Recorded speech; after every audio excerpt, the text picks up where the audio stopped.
Let's go. G'day, it's Ninja and Aaron. We want to demonstrate our version of a primal squat, and we also want to go through why we want to do a squat this way. So we've got to think about pure biomechanics of the body and jamming things up, stressing things out. What is the way the body's meant to be used? So we thought about things like the human resting position. So the human resting position is actually a squat, like an Asian, African, Indian kind of squat. It's down here like this.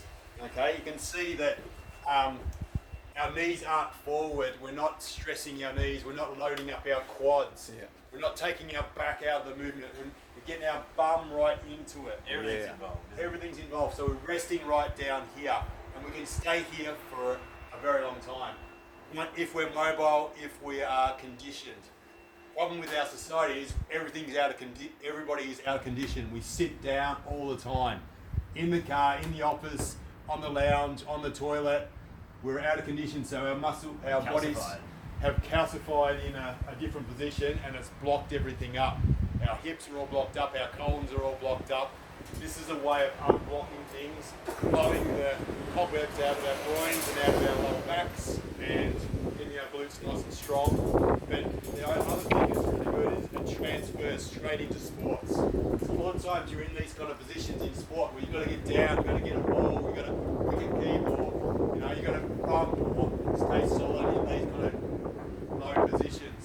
So it gets you really fluid and being in all different parts of that squat. And even nature as well, whether you're a trainee or like you have a great analogy when you have to pick an old engine up out of your backyard. Like if you're going to pick something up, all the classic advice you get from occupational health and safety is to just keep your back straight. It's so difficult like that. You're not going to get more from people like that. If you're going to put a dryer or a washing machine, they get a wide base.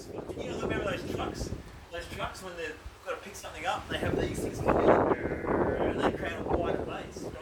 So when you're picking something up, get a wider base, get wide there. That's much stronger than being in this position here. Okay, so both are important. If you're going to pick something up and if you're going to squat and you're going to do something that you've got to do, you've got to make sure you're training the right way. So yeah. Just pick up some balls. Pick up some balls, man. Yeah. Ninja, you can probably just showcase on that heavy one. Yeah. If you were going to pick that up and squat it, what are you going to have to? Yeah, so I'm going to go wide with my stance for a start, like that, and then it's going to be straight down below my hands. So to get it off the ground, my hips are just above knee height. I want to get my hands underneath the ball like that.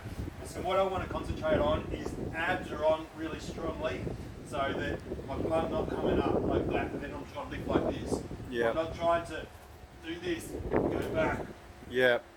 stand up like that. Yep. It's got to be one fluid thing. Yep. So hands are under, abs are on, up, one movement. Boom. Like that. So you can practice that for a start.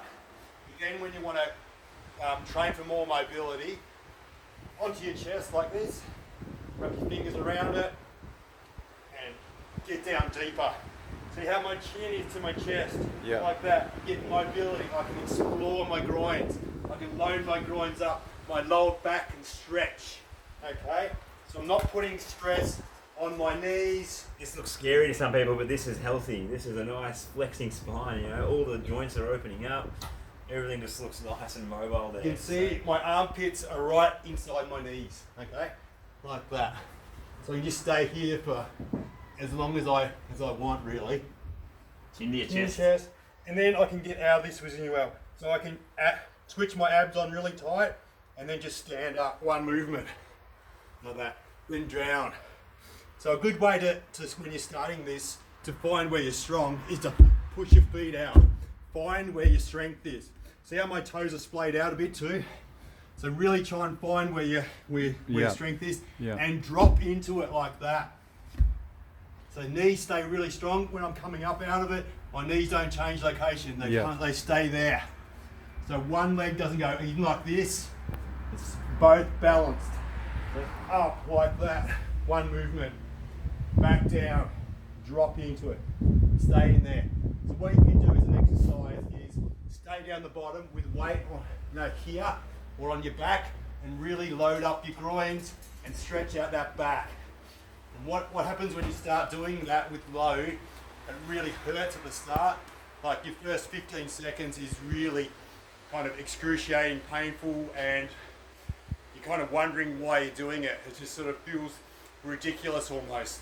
But if you persist through that first 15-20 seconds, then a relaxation starts to happen in your body. Everything starts to kind of switch on the way it's meant to, and the rust that's stuck in your groins, in your hips, in your lower back, that all starts to unravel, starts to stretch. Kind of under that load, it starts to melt, and then and then you get all this mobility. You come up out of it, you're just doing this. You go, whoa, my groins. Freedom. Everything is free, your lower back. Yeah. You sort of just so free after doing this sort of stuff. So figure out, like if you're just starting out, you can start with a pretty lightweight and then just get used to the movement first. Don't start with something too heavy. You can practice, probably the best one to do is the first one you did, isn't it? Just practicing the get-ups in terms of just understanding. It's kind of like a half deadlift and half squat, isn't it? You kind of just understanding what it's like to do that, isn't it?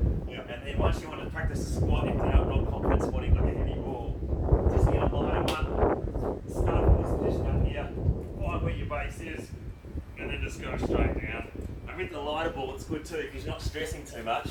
What you can do is start to explore, move from side to side, go back on the heels, go more on the toes, and you can start to get a gauge of where you actually are really tight in your groins, okay? Get confident using your feet in this wide position to create force when you come up.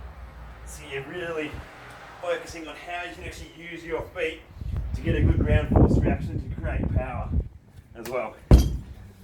So yeah, medicine ball, dead ball, perfect way to go. And the good thing about this too, another one, generally when you're picking something up heavy in the garden or in nature, you want to move it. So you're not only practicing your squat, how to pick things up heavy, what you can also do from there is either get it to here and transport it like you would in nature, or just pick it up to here and move around with it as well. So you're actually learning how to transport a heavy object as well. Yeah. And so yeah, with that kind of stuff as well, when you're moving around, you'll notice you don't walk around like this, or like that. That's going to jam your back right up. So what we like to do is carry things around forwards, backwards, side to side, angles, do some sort of agility kind of work, loaded, and that really improves your posture while you're actually working. So you can actually, we'll give a little demo like this. So you walk around, you can walk around, do some agility like this. Just figure out how to move, be in line, how do your feet work. Yeah. Your heels, or ain't right. So just practice walking as well. Side to side. Angles, do pivots. That kind of movement. Yes. Be light. Be light, yeah. We can do a little quick demo. If you want to do some bar work, similar sort of thing, you want to do exactly the same pattern. So make sure you're in the middle of the bar, get the bar down your back. It's not up on your neck here, like a traditional lift. In the fat part of your shoulder here, underneath that spine bone there. So So it hits on my neck, yeah, you're gonna go that down part there. of the shoulder. like that, in the groove. Go wide, take your time here. Get your chin down to your chest. It's the same thing you've just been doing. Drop in, like that, and up. Nice. Drop in, abs on, up one movement. Yep. Knees are rock solid. They don't wobble in, they don't move around. Like that. And you can stay down the bottom here, okay? Work your groins, work your groins. Let your back, your bum really drop down. Let that lower back fascia really stretch out. Accentuate that stretch of your nerve through your body by sticking your chin down to your chest, like that. And just stay there, wait. Like that. Let all your adductors really stretch out, your groins get loaded, lower back, stretch out. No pressure on my knees, can't even feel my knees. Just a bit of pressure on my feet and my groins and my lower back. That's it. That's it. Good.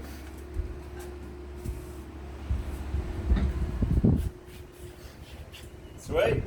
Primal squats. Yeah. Let's get it on. Guys, explore your groins, explore your squat. Yeah. You won't look back. Practice. Yeah. Once a week. Every week. Respect him. Go. Righto.